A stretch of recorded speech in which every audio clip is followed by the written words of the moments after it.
Now the nose. The nose is a pyramidal structure in front of the face. The nose has the external nose and the nasal cavities. The external nose is the projected part of the nose and it is formed by the bones and cartilages. Here we see the bones that forms the nasal projection. This is the nasal bone.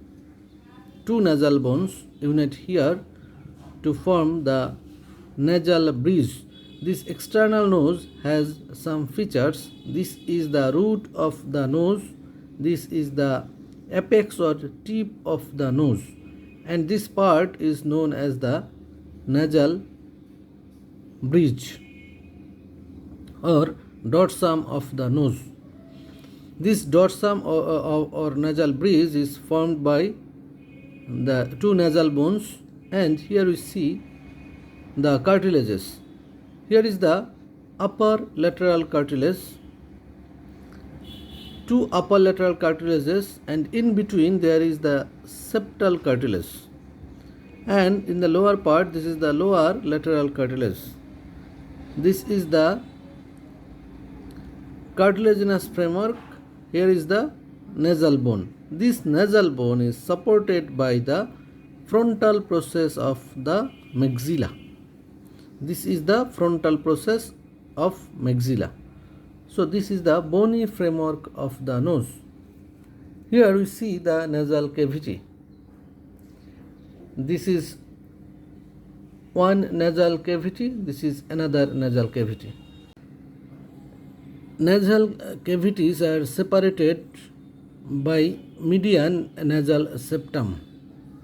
This nasal septum is again formed by some bones and cartilages. Here we see the median section of the nose where we can see the nasal septum.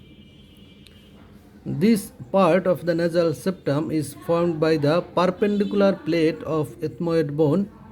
This part is formed by the vomer, and this part is the nasal crest of the palatine bone. These are the bony framework of the nasal cartilage, and here we see the anterior part of this septum is formed by the septal cartilage or quadrilateral cartilage. That means it has four sides, quadrilateral or quadrangular cartilage. This is the septal cartilage. So this is the formation of the nasal septum,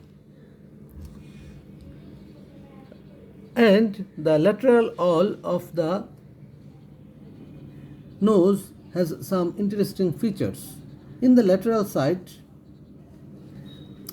it is also formed by the bone and cartilages.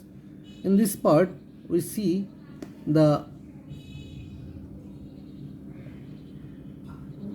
upper and lower lateral cartilages, and here is part of the lacrimal bone in this lateral wall, and here is the frontal process of the maxilla. Frontal process of maxilla, and this part, this complex part, is formed by the ethmoid bone. The medial side is formed by the perpendicular plate, and lateral side is formed by the ethmoid labyrinth. Here we see there are projections from the upper part below. These projections are known as the concha. This is the superior nasal concha, this is the middle nasal concha, and this is the inferior nasal concha. This inferior nasal concha is a separate bone, but upper two concha are the part of the ethmoid bone. There is a space below the concha. There is a space below the superior concha. This is known as the superior meatus.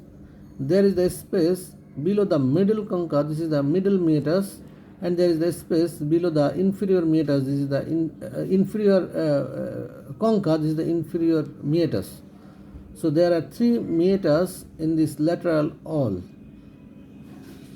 In the inferior meatus, there is the opening of the nasolacrimal duct, and in the middle meatus, it is the complex structure. Here we see the removed part of the lateral wall. Here the inferior turbinate or concha is removed. Here is the middle turbinate. Here is the superior turbinate is removed. So this part above the inferior concha, below the middle concha, this is known as the middle meatus. The features of middle meatus, sometimes it is asked in your written exam. The features of middle meatus are here we see the uncinate process of ethmoid. Here is the ethmoid bulla. In between the uncinate process and the ethmoid bulla, there is the hiatus semilunaris. In this hiatus semilunaris, it is a 2-dimensional space. The 3-dimensional space in this hiatus semilunaris is known as the infundibulum. The ethmoid air cell, the frontal air cells opens in this infundibulum. So this infundibulum is the 3-dimensional space and hiatus semilunaris is the 2-dimensional space. In the posterior part of this hiatus semilunaris, there is the opening of the maxillary sinus. This is the features of the middle meatus. And the features of the superior meatus, there are opening of the posterior ethmoid cells in the superior meatus. These are the bony framework and the cartilaginous framework of the nasal cavities